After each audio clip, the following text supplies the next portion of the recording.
India में पहले कुछ साल से भी और अभी भी स्टार्टअप करने की जो चूल है वो सबके अंदर है। तो अभी यहाँ पे हुआ यूँ कि इंडिया के जो स्टार्टअप का ये जो इकोसिस्टम है इस साल इतना मैसिव मेल्टडाउन हुआ कि सुन के आप लोग शॉक हो जाते हैं, क्योंकि 2025 के सिर्फ अक्टूबर तक मतलब और 2 महीने बाकी है, मगर अभी तक ही 11,223 स्टार्टअप्स जो है ये बंद हो गए। और ये तो मतलब ऑन फाइल है, मतलब इसके अलावा भी बहुत सारे हज़ारों ऐसे स्टार्टअप्स रहते हैं जो फाइल भी नहीं होते प्रॉपर्ली, तो वो तो पहले से ही लॉस में चलते हैं। मगर ऑफिशियली भी देखें, अगर डेटा वाइज भी देखें तो 11,000 तक के जो स्टार्टअप्स है वो पूरे के पूरे बर्बाद हुए, मतलब कि 30% तो लॉस में ही है बल्कि बोल रहे ओवरऑल स्टार्टअप से कंपेयर करें तो। अब जो एग्जाम्पल है उसके हिसाब से देखें तो जो बेंगलुरु के लॉजिस्टिक के स्टार्टअप्स हैं वो बंद हो रहे, और मतलब इसके अलावा भी ना इतने छोटे मोटे स्टार्टअप्स है जहाँ पे जो मेन इशू है वो ये है कि फंड्स बहुत ज़्यादा ले रहे पहले, और जो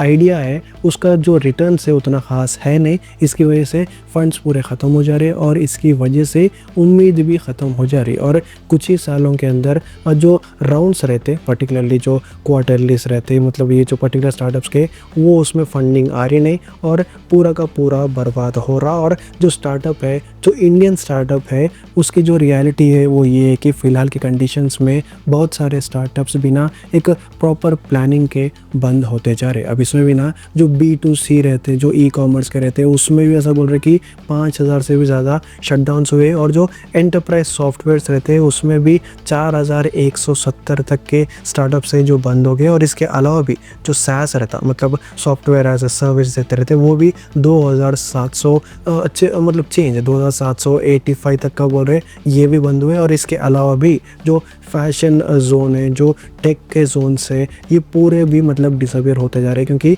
मार्केट बहुत टफ है। और जो रीज़न है वो बहुत सिंपल है, ओवर फंडिंग है आइडियाज़ में, मगर वैलिडेशन ज़ीरो है। मार्केटिंग में पैसा उड़ा रहे मगर जो डिमांड है वो तो है ही नहीं। और इसके अलावा जो इन्वेस्टर्स है वो पहले क्या कर रहे थे, मतलब आइडिया सुन के जोश में आ जा रहे थे कि ठीक है हम पैसे देंगे, मगर अब इन्वेस्टर्स पूरे प्रॉफिट के ऊपर ही जा रहे। अगर प्रॉफिट मिल रहा, पैसे अच्छे रिटर्न आ रहे तो ही दे रहे। अब इसकी वजह से ये जो प्रॉफिट का ये जो गेम है, इसकी वजह से जो टोटल स्टार्टअप है वो बंद होते जा रहा है। और फिलहाल की कंडीशंस में अक्टूबर तक ही 11,000 से भी स्टार्टअप्स इंडिया में बंद हो गए। तो पहली बात ये है कि जो भी स्टार्टअप कर रहा है एक प्रॉपर प्लानिंग से करो, और सेकंड बात ये है कि मार्केट बहुत टफ है स्टार्टअप करने के लिए भी। अब इसके बारे में आपका क्या मानना है, स्टार्टअप चलेंगे या फिर बंद होंगे, कमेंट करके बोलो।